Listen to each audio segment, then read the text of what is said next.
We talked about predicting shapes for simple molecules where there's a central atom, and we looked at the balloons and the different shapes. How do you do that with larger molecules? Larger molecules are going to have more than one interior atom. Here's an example.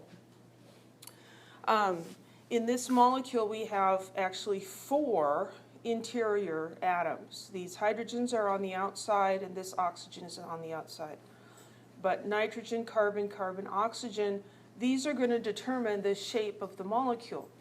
We're not going to have a single label for the shape of this molecule, but we can describe what's going on. So we look at each of the interior atoms separately and identify the geometry around that atom. So if we look at the Lewis structure for this compound, this is glycine.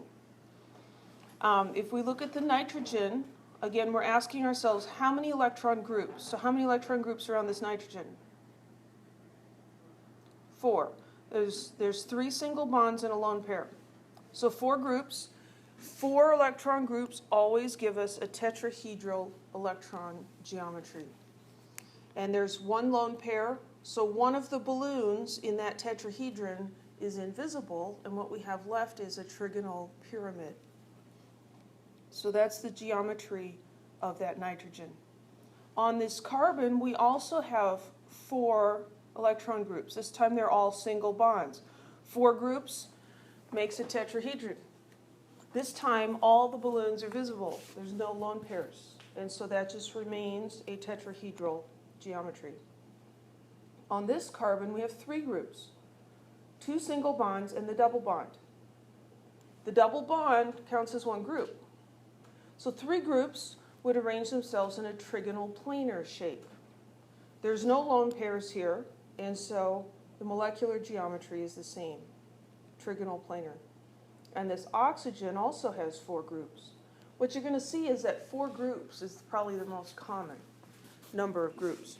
So 4 groups, tetrahedron, 2 lone pairs. I imagine 2 of the balloons being invisible, and so what we have left is bent.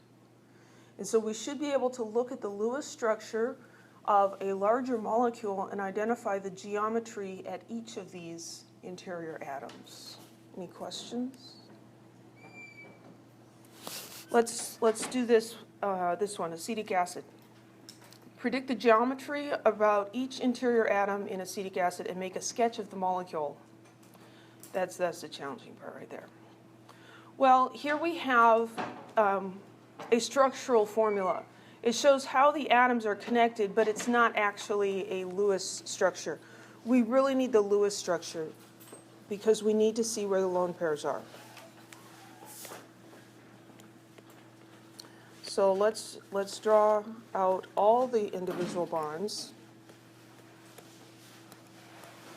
and figure out if there are any lone pairs, and if so, where are they? Well, how many valence electrons do we have in this whole molecule? Well, there's 3 carbons and 1, that's 4 carbons, so that's 4 valence electrons from hydrogen. There are 2 carbons, they each have 4 valence electrons. And then there's 2 oxygens. Each oxygen has 6. 2 times 6. So that's what, 12 and 8, 24? So I've already got 2, 4, 6, 8, 10, 12, 14, 16, 18, 20, well, that was a little crooked, 20, 22, 24. So there's our Lewis structure. So this carbon, what is the geometry around this first carbon? Pardon me? Well, how many groups on that carbon? 4. So 4 groups makes a tetrahedron and no lone pairs. So that remains tetrahedral. So this carbon this carbon is tetrahedral.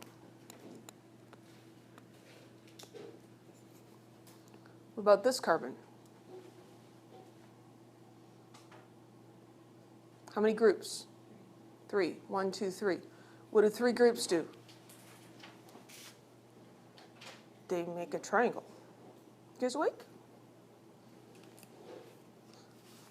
No? Come on, we had daylight savings time end, so it feels like 8:15, right? I'm like, this is so much better.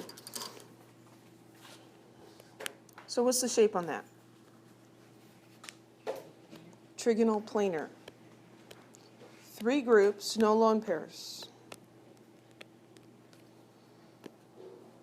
And our other interior atom is this oxygen. How many groups? 4. 4 makes a tetrahedron. Make 2 balloons invisible. What do we have left? Bent.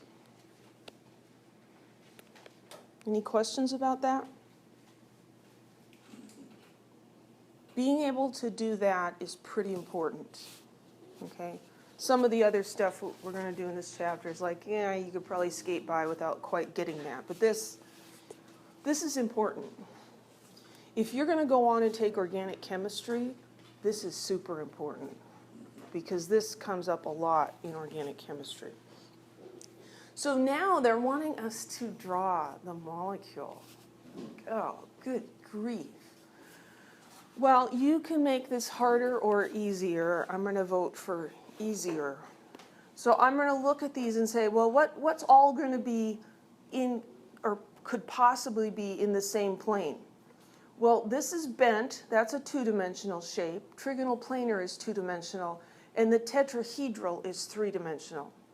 So I could put all 3 of these interior atoms in the same plane and then just worry about some of these hydrogens. So here we've got, so that's going to be my oxygen, and that's going to be at a, well, I guess I should decide what I'm doing, if I'm doing balls or letters. I guess I'll do balls. So there's a hydrogen. And then I'm going to try to get this angle right. Yeah, that's not quite right. Maybe more like that. Actually, no, more like this. So here's the carbon, and then that's going to have a double bond to this oxygen. And then we've got another carbon over here. And then, let's see, this guy here. And this guy's going to come out. And this guy's going to come back. There. I'll give that a C+. The good news is I'm not going to ask you to draw stuff on an exam. Okay? For one thing, I don't want to have to evaluate it, because how do you decide? Was that good enough or not? I don't want to do that. Any questions?